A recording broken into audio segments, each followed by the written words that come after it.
Welcome to What's Your Passion?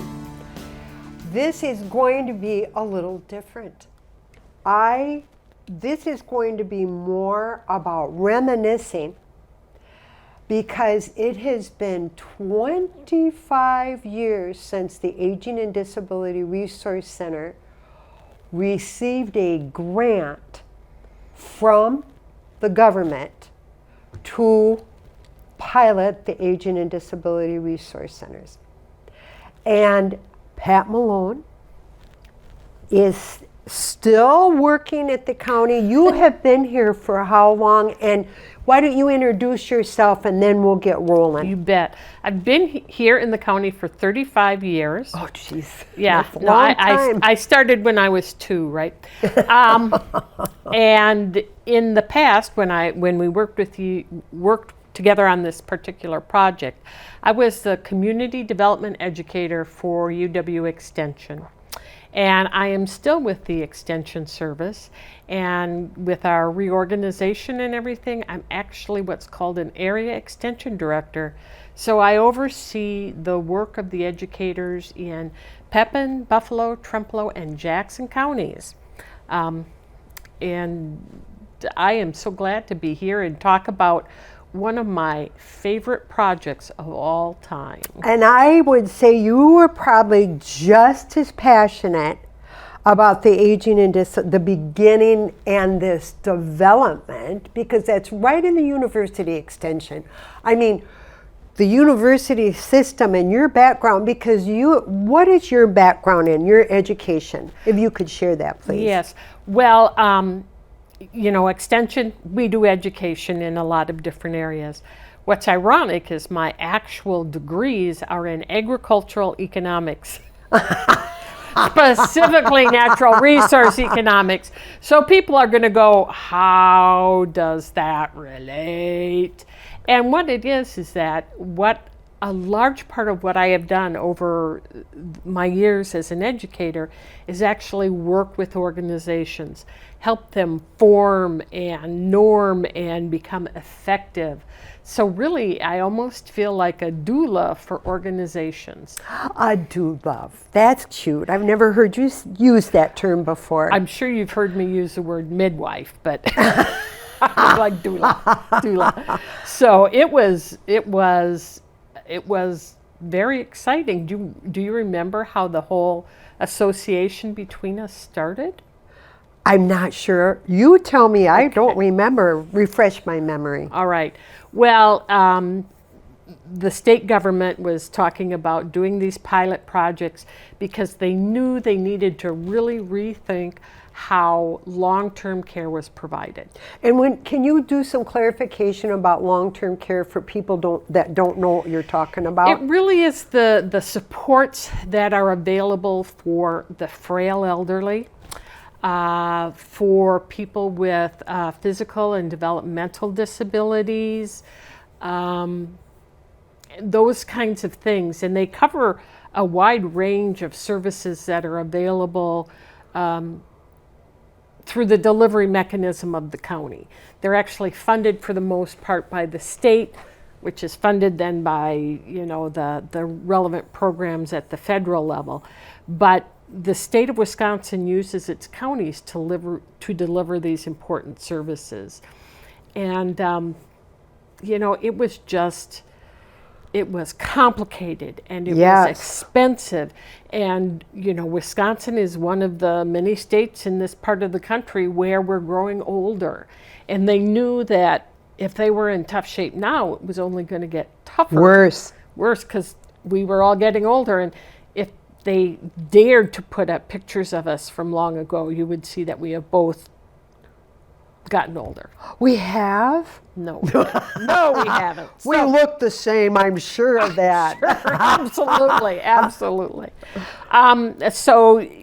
And Trempealeau County was one of the ones that was chosen specifically to look at the creation of a long-term care council, not the other part of the pilot, but just to look at the creation of that council and how it could operate.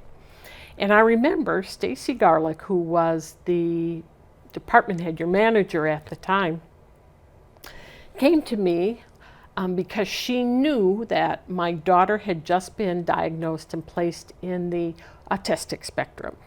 And those would be one of the eligible, You bet. eligible people. And I was like, oh, wow, that's interesting. And I thought about it and I said, share the enabling legislation with me. Let me look. Because I knew this one was different than a lot of the other ones. And I read through it, and it talked a lot about this long-term care council being made up of the people who would receive services, or the people who took care of the people who received services, like a parent or a spouse or something.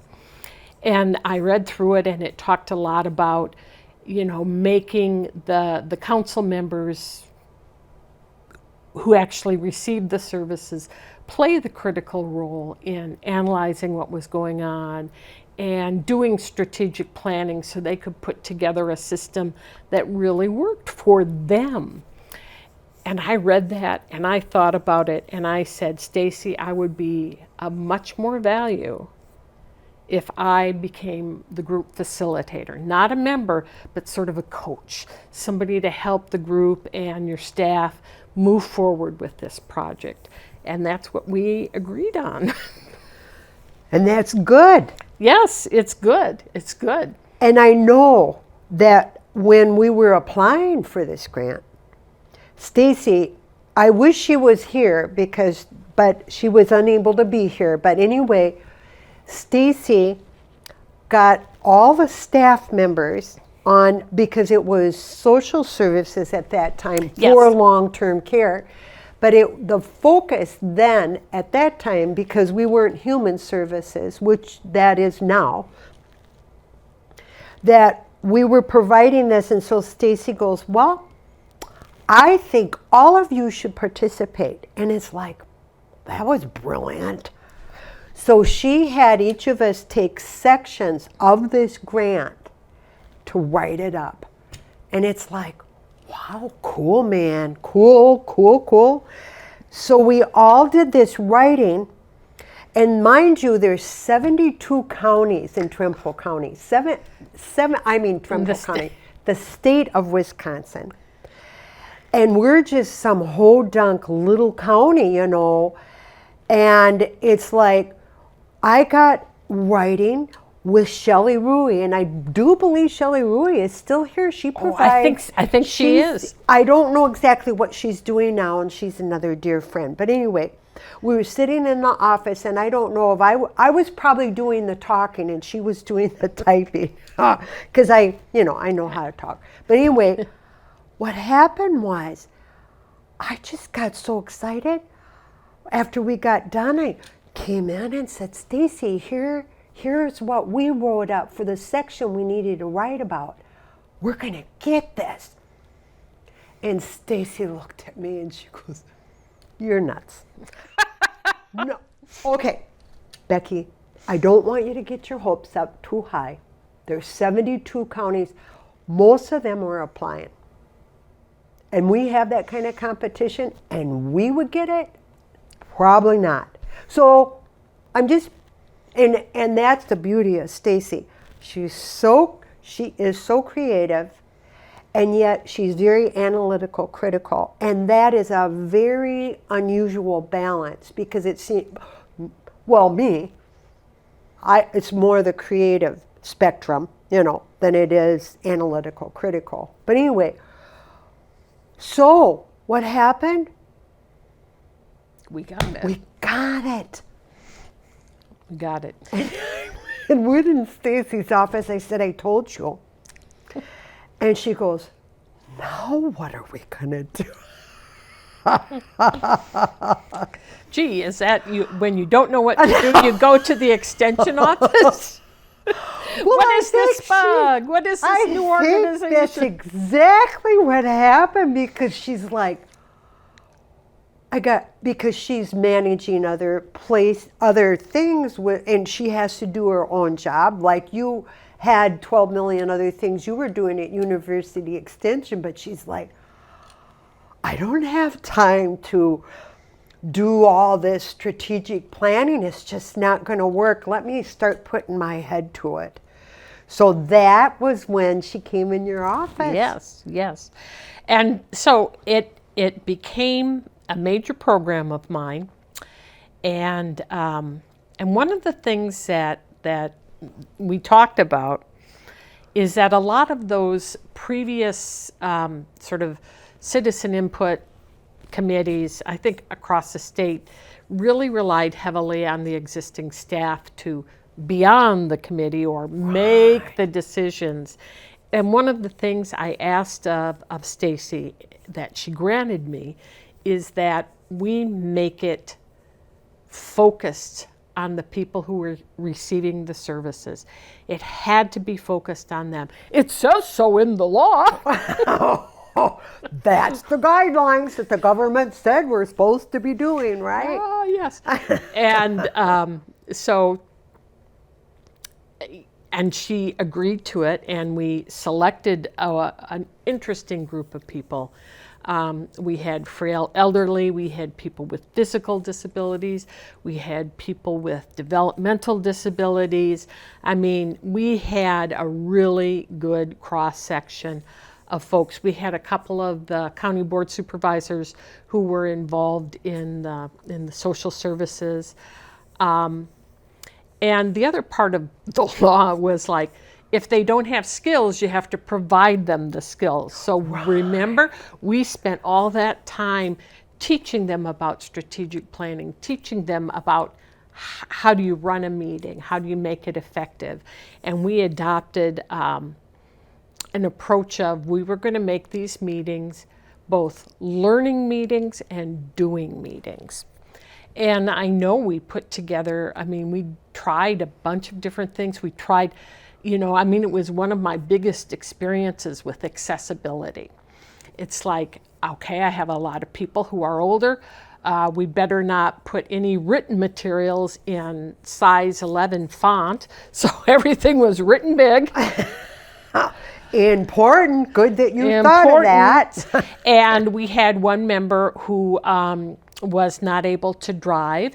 And so we always made sure somebody was able to bring him along to pick him up. And we had a reader for him. We made sure that he understood what was on the written paper. And he was such a good member, really did, really effective.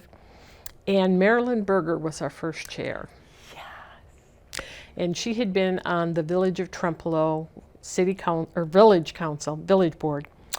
And I had worked with her before, and she was an excellent leader, and also, speaking of what's your passion, very passionate about citizen involvement.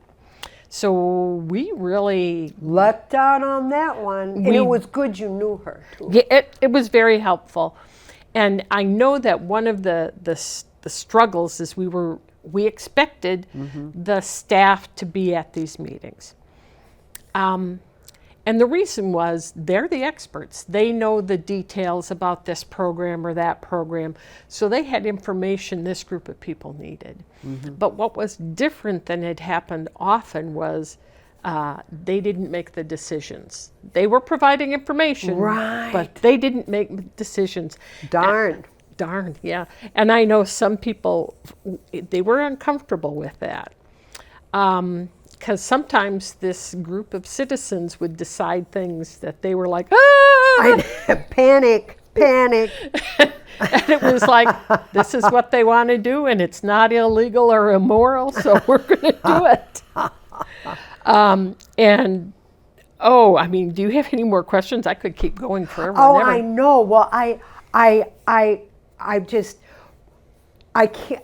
It would be very, very unfair to me. You mentioned Marilyn Berger, who was our chair, and mentioning all the names of the people that were on the original. And I don't even remember all the people that were on the original one, except I do have a picture. Oh, well, let's look at that. And that picture, I think, because look at this mess, and that picture will be higher up on the screen.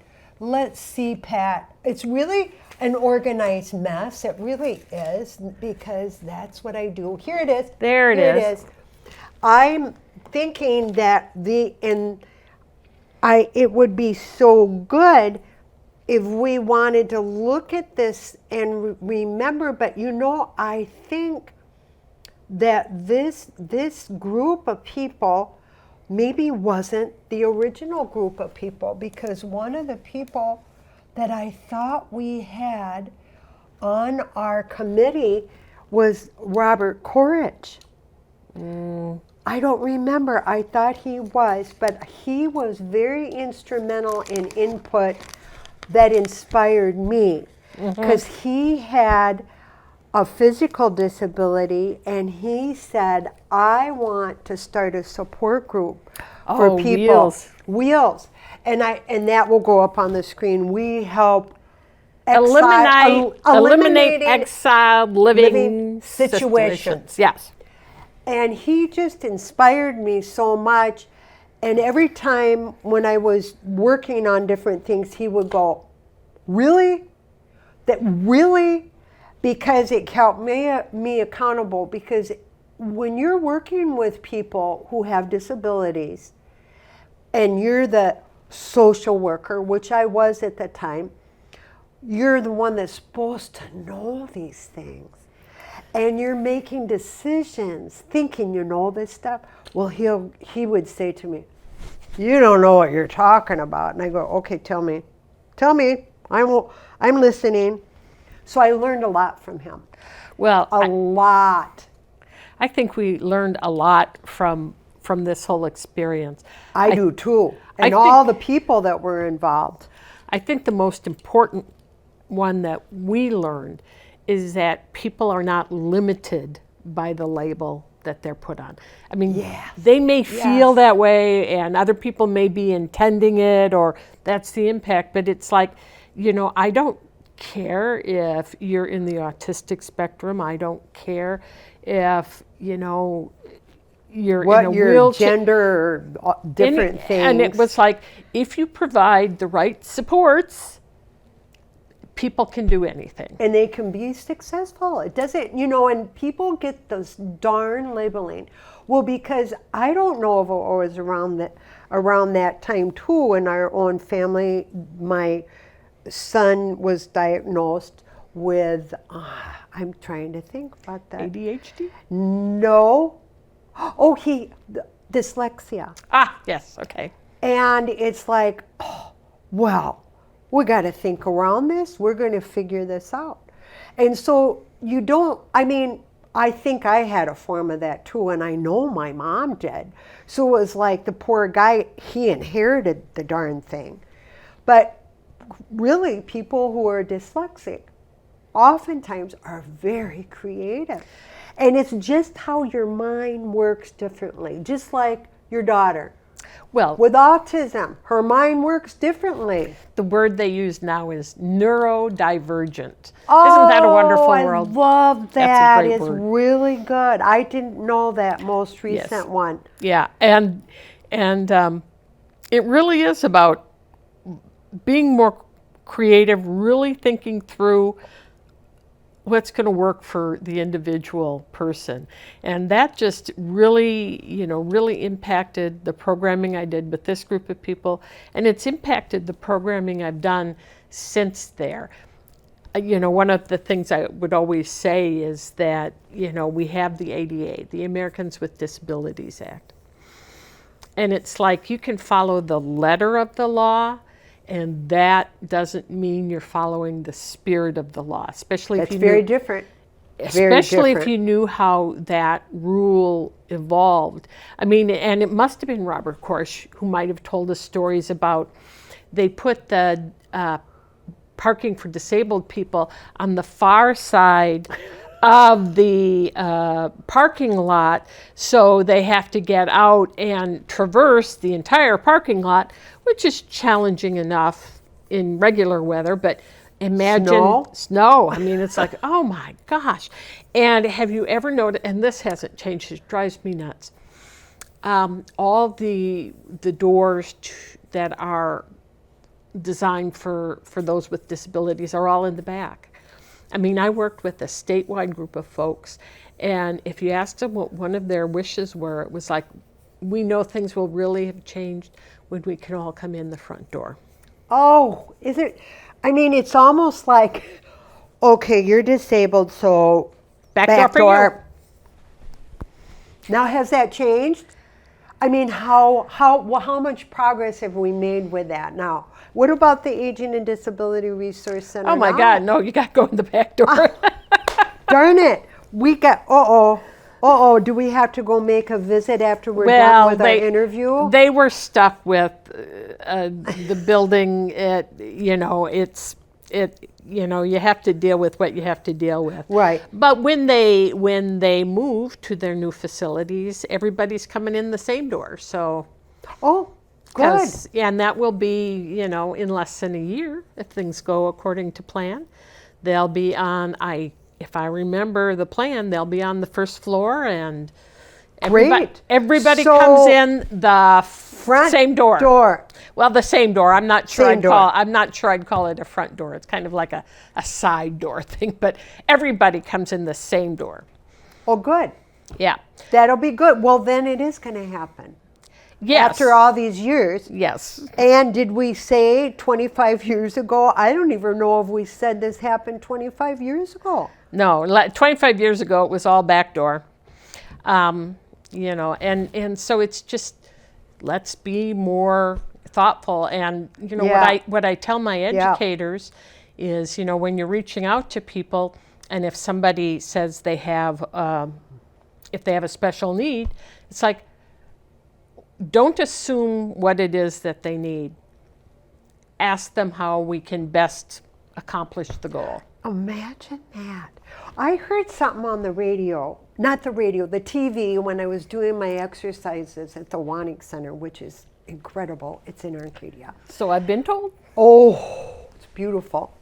And I love the rowing machine. And then I saw this watch the captions, as I'm doing that.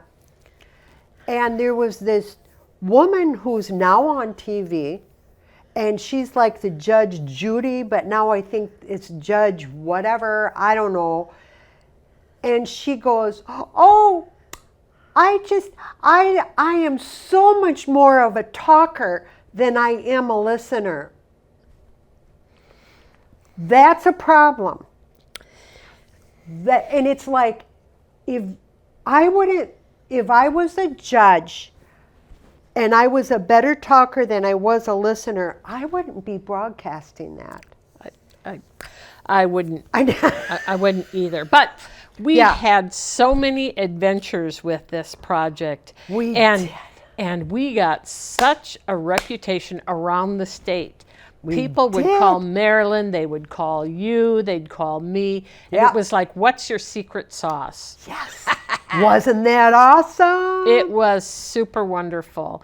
And I know for me, I was actually able to take on a statewide project looking at some of this. So I was working with long-term care councils and committees and different human services department.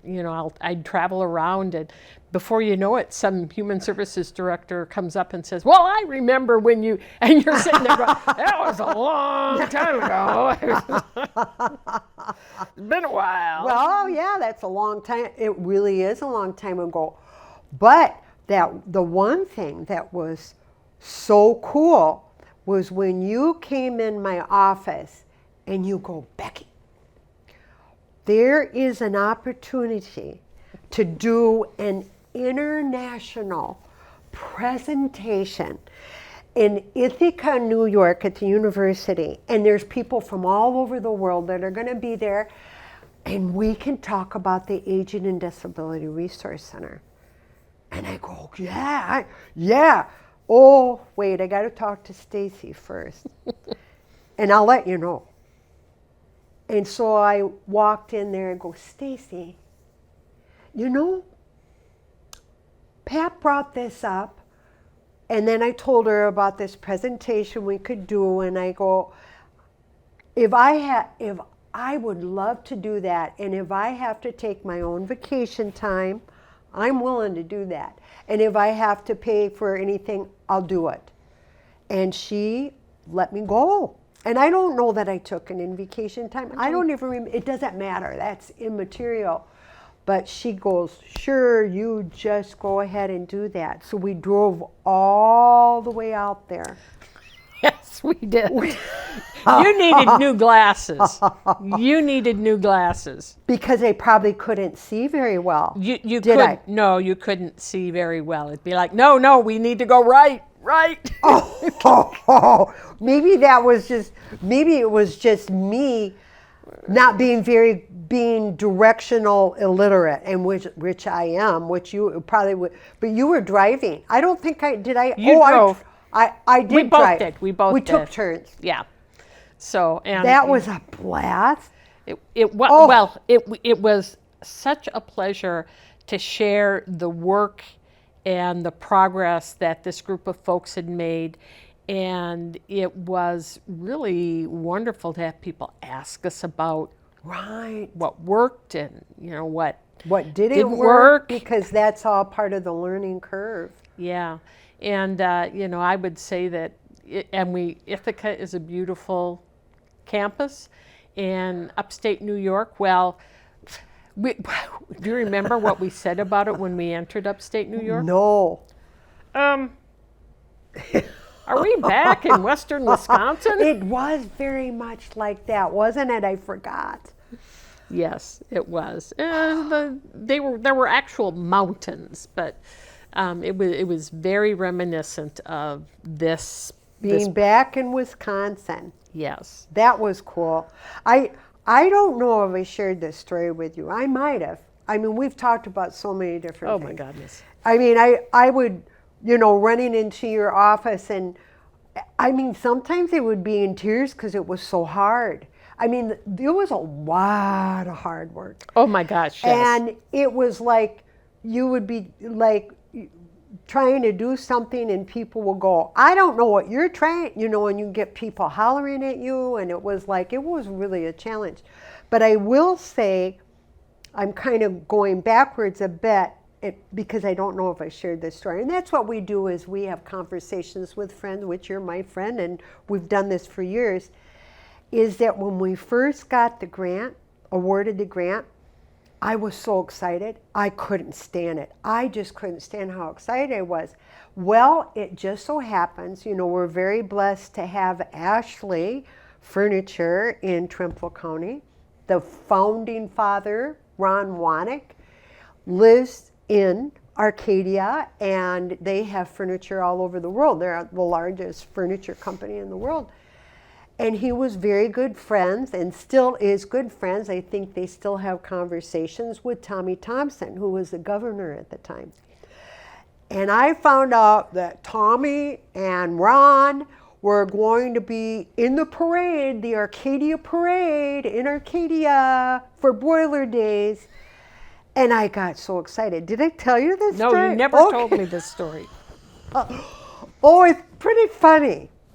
So and it just so happened, Ron kind of knew who I was because I had gone to the Lions Club asking for money, starting a program in Arcadia. So, and actually Ron also was good friends with my husband's dad.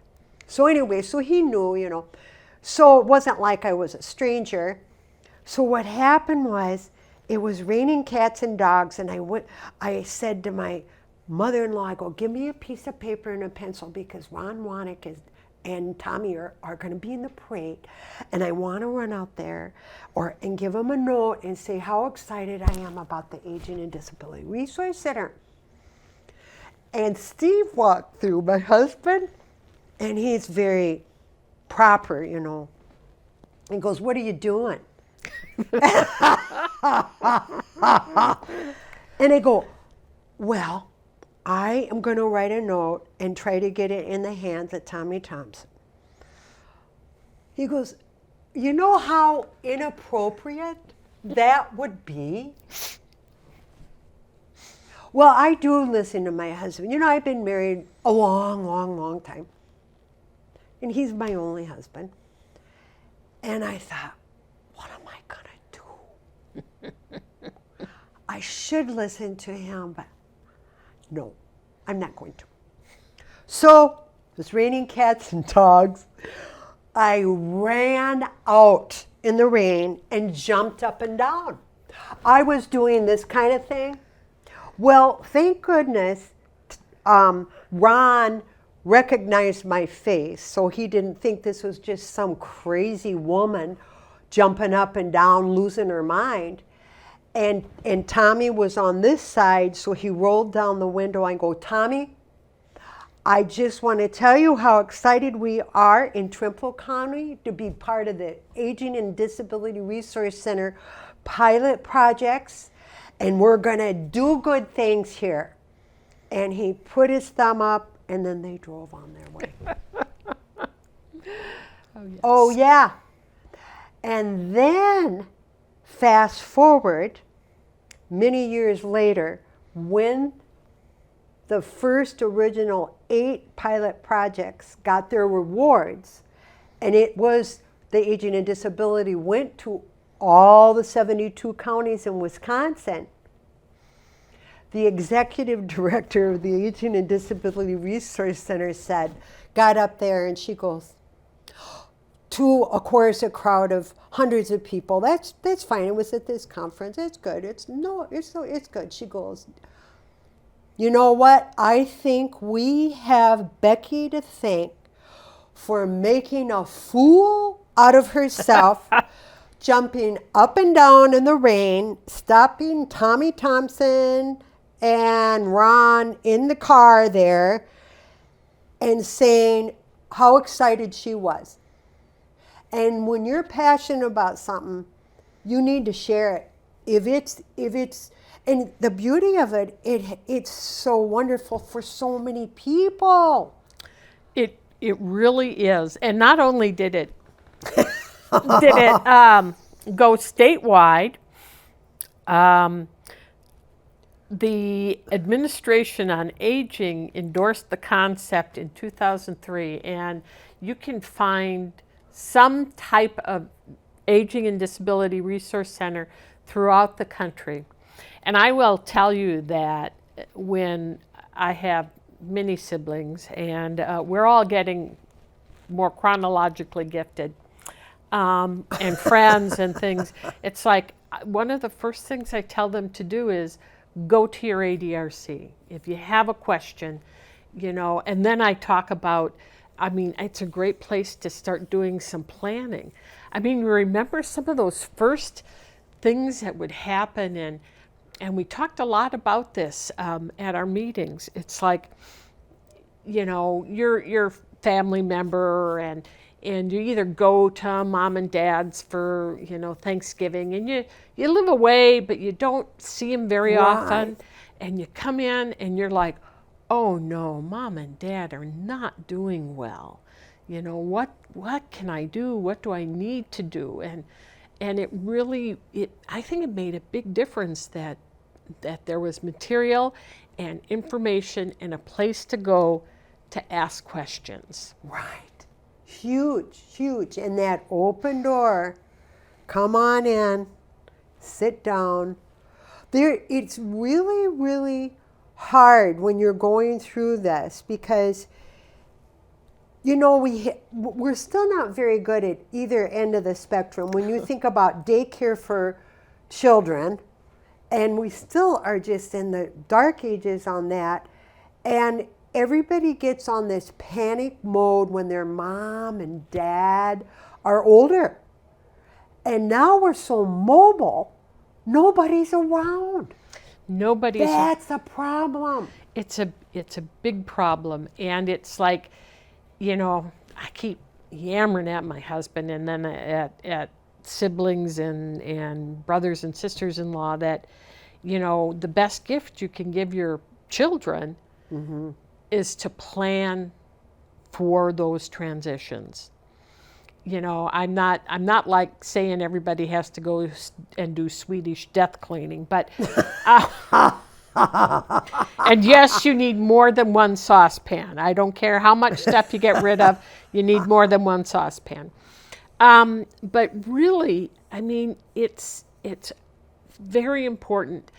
And it's one of those things that an ADRC can promote as a type of education, that they can work with other agencies on making sure that kind of planning is happening, because we are so uncomfortable doing that. And then, then you usually end up with some kind of, I'm not going to say disaster, but some kind of event. Oh no! A lot of crisis events. Crisis. You know, like you went home for Thanksgiving and you're like, gosh, you know, Mom's not doing so well. Oh, she'll be okay. And then you go home and then you get the phone call saying, you know, Mom fell and broke her hip. Right. Then what? Yeah. Well, to the daughter. And maybe the only daughter they had one that's alive yet. And now what are you going to do? And she's hundreds and hundreds of miles away. What do you do? Well, it's called a phone call to the ADRC. Aging and Disability Resource Center. Yeah, it's wonderful. It is wonderful. It really, I think it's really helpful. And I think too, we're talking about elderly, but I do think, like, when people have a son or a daughter born with a disability, they haven't had that experience before, and it is really difficult. But again, the Aging and Disability Resource Center is more for adults. Yes. So it isn't full spectrum, and I don't know if we had clarified that. But there are services in place for helping people along the way. But you feel so alone when this happens. You feel terribly alone, and Terribly I alone. can speak from my own personal experience. Right. You feel terribly alone, and then if it's a child you're dealing with, it's complicated anyway. Right. But it's like, oh my goodness, my daughter's not 3 yet, so I'm going to go to the Birth to 3 program, and what happens then? And then how do I transition into school, and what can I ask for in school? And then that whole transition back out. I remember we spent a lot of time talking about that as we were doing our planning, because it's an issue. It isn't easy. It is not made easy for parents. No. And if you have never sat in on an IEP meeting, an IEP is an individualized educational program, and youth who meet certain diagnoses are eligible for these, or it's expected, you have to. Right. And it's like extra help so they can be successful in their school. And it really is supposed to be about what is it the kid needs to be a successful learner. Mm-hmm. And it's like, I would go with my husband to those IEPs, and it's like, we were overwhelmed and we knew stuff. Right. Both well educated. That doesn't mean anything because you're educated. I just kind of threw that out because that means nothing. It means nothing. But you have been in the system. You knew things. You were working with the Aging and Disability Resource Center and And it was like, think about this. It's you and your spouse, and you're still probably recovering from a diagnosis, because that's a shocking thing. And then people are just yada, yada, yada, yada, yada, and you're like, whoa, whoa, whoa, whoa, whoa, what does that mean? Right. What can I ask for? And every child has different needs. One of the things they say about people in the autistic spectrum is if you've met one person with autism, you've met one person with autism. Because I remember... It's so different. Yeah. Because I remember when Tess was going to transition from the early childhood program into first grade, and we specifically chose Ettrick Elementary because with autistic kids, smaller numbers of classrooms and a closed classroom. Open classrooms are just, there's too many disastrous. Disastrous. Disastrous. And the teacher's aide up there, the para was like, oh, I work with, and she named the person, so I'm ready to work with this.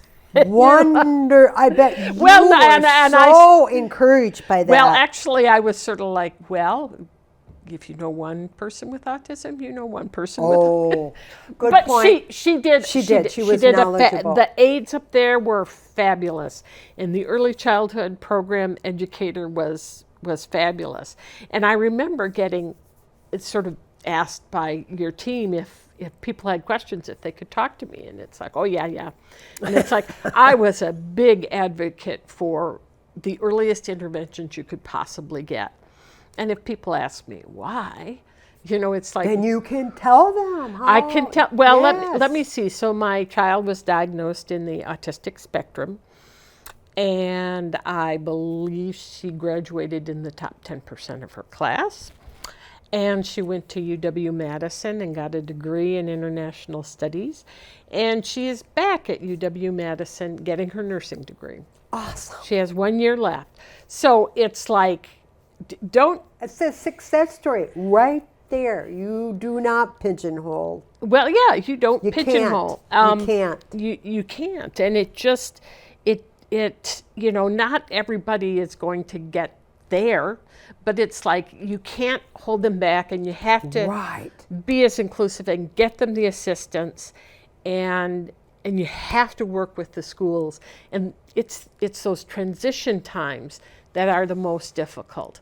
Transitioning from the birth to 3 to the school, and then from the school back out into adulthood. And that was where a lot of our work then started, because then the people with disabilities were adults. And then we, as the Aging and Disability Resource Center, got involved. Yeah. So yeah, and these systems are so darn complicated. I remember getting calls when we were trying to work through some different things in transitioning from the school. And they go, well, I don't know why you guys can't just do this. And they go, well, you know what? Why can't you just do this? And they go, well, we have our rules to follow. And then it's like, so do we. However, that isn't right, because the people that are getting hurt are the people trying to get the services. And so these systems are fighting over, well, we can't do that. We can't do that. That sucks. Doesn't it? Yes, it's a very polite way to say things. I also think that things have gotten better. I mean, good. My personal experience is that more of the people who work in those fields are more open and better trained and more thorough.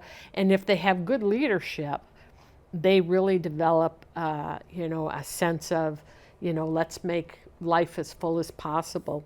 I mean, I remember there's a certain age at which, when your child is getting IEPs, that they encourage you to bring the child. And I remember the first time we brought Tess to one of these. Oh, how did that go? And how was she? Oh, she was fine. And it wasn't everybody at the meeting. It was actually the special ed teacher was like, oh dear.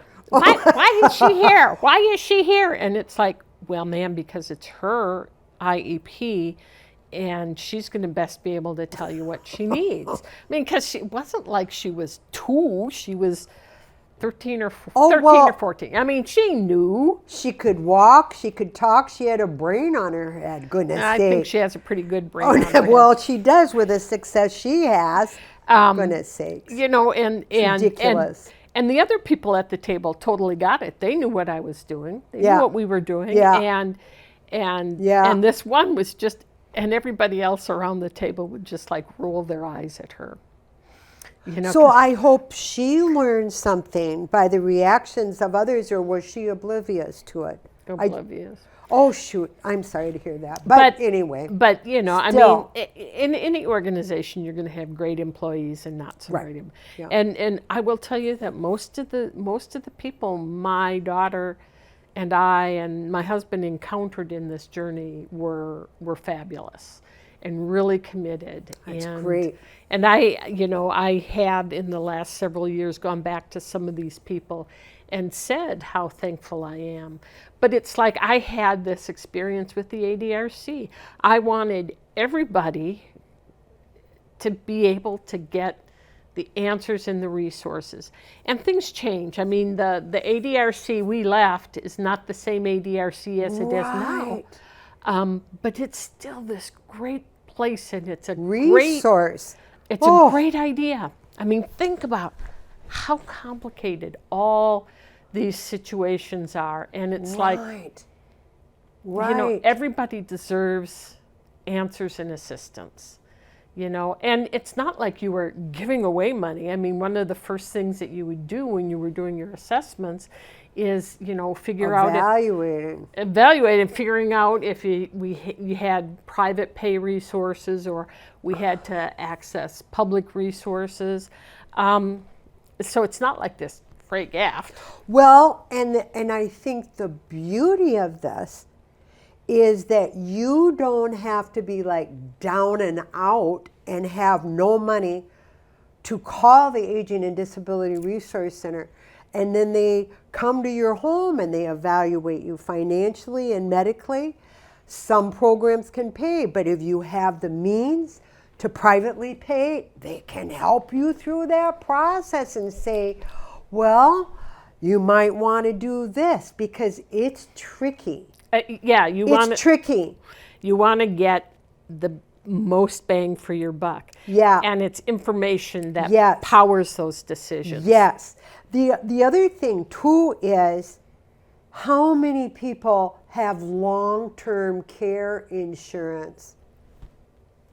It is so expensive. I know personally, I don't usually, well, I have been talking more about myself and expressing my opinion because I'm usually interviewing. You're such a good listener, Pat. So anyway, what happened like with my mom, it was just like, what am I gonna do? And here I was in the field and it was just like, oh, I should know these things. I should know these things. And it's just like, you feel really inadequate because you get so close and it's personal. And that's a tough one. And my mom had long-term care insurance, but when I was rather mortified, what I guess at one point, and it might be different now, that people would pay for long-term care insurance and you could pay for it for years and years and years and years and a whole lot of money every month. And yeah, it's just all goofy. It's like, Mom, you're paying for this long-term care insurance? So it's tricky. Insurance companies like that money. So that's another, and if people have it, good for them. But I don't see a lot of people in our age group having that. Well, I have to. You're younger than I am by many years, and we're not going to talk about how old we are or anything, except I do know that when we started the Aging and Disability Resource Center, and that was 25 years ago, I really think I was only 5. Yes, you were only 5. We were really precocious children. Yes, we were really, really, really good at what we did. Yeah. No, that's tricky. It's tricky. It's tricky. Very tricky, and I like that notion of being able to sit down with some people and think through those things. One of the things that got added to the ADRC was the benefit specialist. And there has been a lot of evolution, I know, right here specifically in Trempealeau County. Talk about that elderly benefit specialist. Well, and then there's a disability benefit specialist too. Yeah, and I don't have the most up-to-date stuff, but think about, you know, you're elderly and you're just getting into the, You know, what am I eligible for? I mean, when should I take my Medicare? When should I take my Medicare? Right. I mean, what you're like, insurance is oh, the best? when should I apply for my social service, my social, you know, your Social Security income, and you're just like, I mean, you know, there'd be like, I mean, I could go home and count the mailing things from all these organizations saying we have the answer on that. Right. And it's overwhelming. It is overwhelming. And just to have somebody you can go to that you can talk to about, and they don't have a vested interest about when you take your. And actually they're like if I went into the elderly benefit specialist, which I did, and I think Rita's still doing that, and now it's coming to me. I think Shelley is our disability benefit specialist, so she serves people who would be, as far as I know, from 18 all the way up until 62, 65, whatever. I don't know an exact breakdown right now because things change so much.